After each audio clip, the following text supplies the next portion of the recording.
Heureux de vous accueillir sur le circuit automobile de Turigneux, tout près de Saint-André de Corcy. Dans quelques instants, nous allons nous intéresser à la petite sœur de la Formule 1. Vous l'aurez compris, il s'agit de Formule 3000. On passe au sommaire de cette émission avec un premier reportage consacré à la Formule 3000. Vous ferez la connaissance de Lyonnais qui pratiquent cette discipline.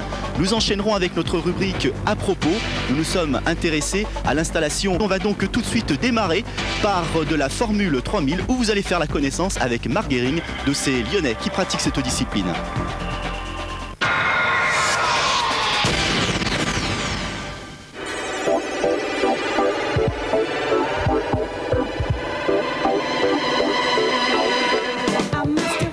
Il existe une reine dans le royaume de la course de côte, la F3000, une véritable fusée sur roue directement issue des circuits et implantée sur les routes du championnat de France de la montagne il y a 4 ans.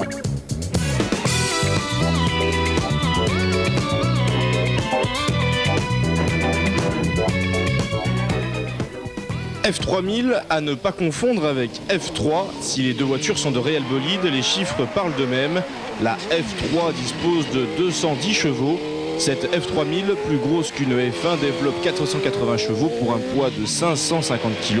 Un rapport poids-puissance hallucinant avec un trait de caractère particulièrement prononcé, la puissance.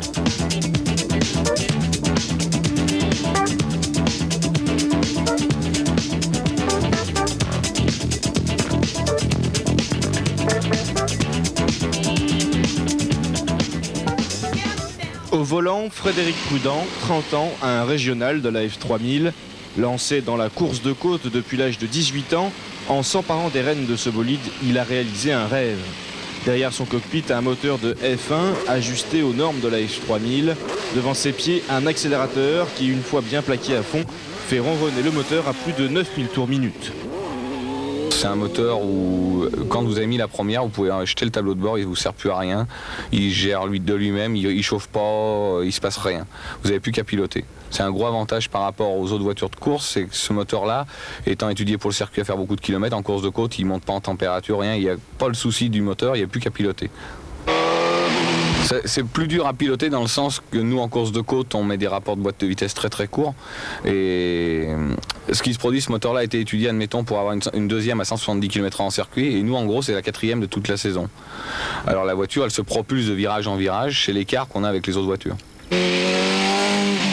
La vitesse, c'est une passion, c'est grisant. C'est un besoin.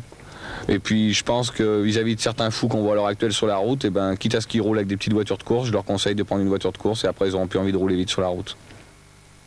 La vitesse chez les Prudents, c'est une véritable passion familiale.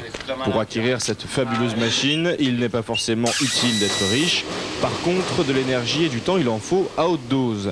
Pour boucler les 12 épreuves du championnat de France dans de bonnes conditions, il faut construire un budget. Une tâche qu'exécute brique après brique le manager du team Prudent, le père de Frédéric.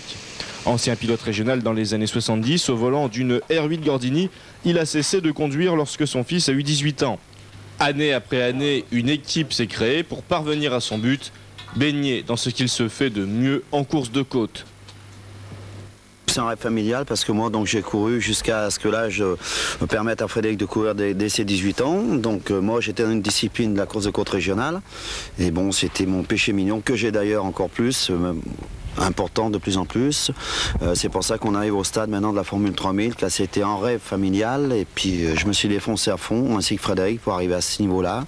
Bon, on est des petits amateurs qui se battent avec des grands, comme on dit, mais avec une bonne équipe solidaire, beaucoup d'amis qui sont autour de nous, c'est comme ça qu'on y arrive. Antichambre de la F1, la F3000 nécessite une vraie équipe dans le paddock. Sans eux, la machine ne part pas. D'abord on lève la voiture, on enlève les roues, on les décape donc pour enlever la mauvaise gomme qui s'est mise dessus. Puis s'il y a à faire des rapports de boîte à changer, ben, c'est au rôle de Titi de... On fait les rapports de boîte, on regarde quelques contrôles, on fait le tour de la voiture, on fait le niveau d'huile, le niveau d'eau, on regarde quelques serrages de... Ouais. On fait surtout beaucoup de va-et-vient sur les lignes de départ pour les roues, couverture chauffante, ça c'est important. Ouais. Ce qu'il faut, c'est surtout bien être toujours à côté du pilote, surveiller vraiment, être à côté de lui à tout point au départ. Parce qu'il peut arriver n'importe quoi juste sur la ligne de départ. Et ça, c'est très important. N'importe quoi, comme quoi? Caler. Ah ouais.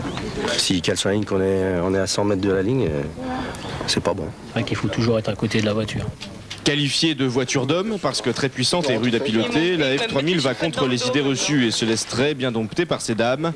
La preuve en est faite par la femme de Frédéric, championne de France 94 en F2, et par Monique Rantzperger, une amie du team prudent et pilote sur BMW, qui se sont laissés tenter par l'aventure et qui n'ont pas commis le moindre écart. Sympa, hein? Oh ouais, c'est génial. Merci en tout cas. C'est normal. Merci. C'est chouette. Voyage. Par contre, t'as fait une belle glisse, ça m'a bien plu, parce que tu t'es pas affolé, hop, tu l'as laissé partir, t'as ramené. Par contre, tu vas être à l'aise avec ton pilotage dès le début? C'est un missile. Ouais, c'est vraiment très... C'est très puissant, ouais.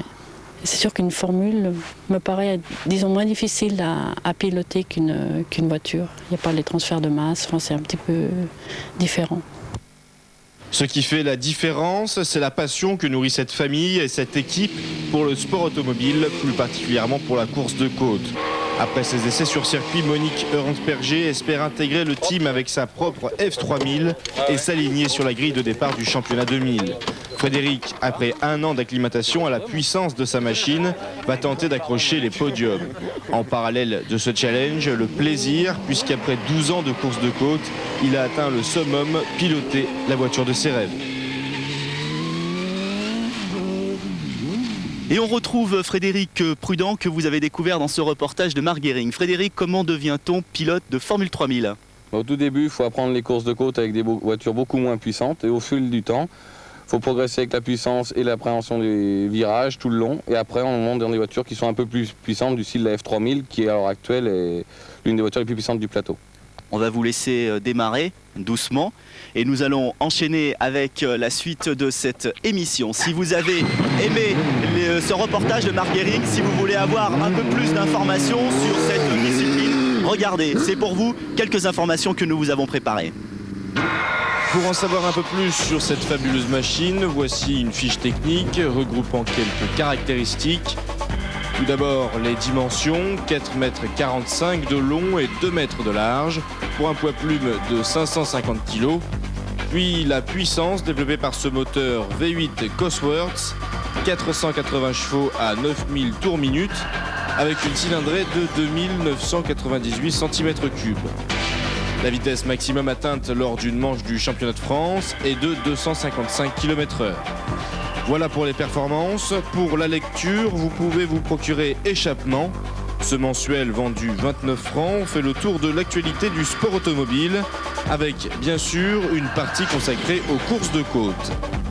Et pour les passionnés de la grande sœur de la F3000, F1 Racing, un mensuel vendu 28 francs, qui vous apprendra tout ce qui approche de près ou de loin à la Formule 1. Retour sur le circuit auto.